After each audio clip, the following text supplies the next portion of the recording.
సూర్యనారాయణ స్వామి వారు తన శిష్యుడైనటువంటి ఆంజనేయ స్వామి వారికి వివాహం చేసుకుంటే బాగుంటుంది అని చెప్పేసి అంటే, నేను ఒక కార్యం కోసం జన్మించాను, కారణ జన్ముని నేను.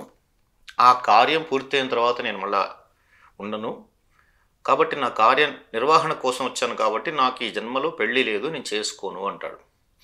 ఎప్పుడైతే ఈ విధంగా సూర్యనారాయణ స్వామి వారు చెప్పారో, సూర్యనారాయణ స్వామి వారికి ఆంజనేయ స్వామి వారు చెప్పారో, ఆ సూర్యనారాయణ స్వామి వెళ్ళి మళ్ళా తన కూతురైనటువంటి ఆ సువర్చలాదేవి చెప్తే, లేదు లేదు చేసుకుంటే ఆయననే చేసుకుంటాను, లేదంటే ఇలాగే ఉండిపోతాను జీవితం అంతా అని చెప్పేసి ఆమె ఒక ప్రతిజ్ఞ చేస్తుంది.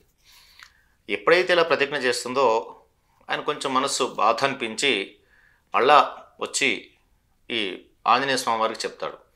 స్వామివారు ఏమంటారంటే, నాకు ఈ జన్మలో బ్రహ్మచర్యం మాత్రమే ఉంది కాబట్టి నేను వివాహం చేసుకోనని ఖండితంగా చెప్పేస్తారు. ఇట్లా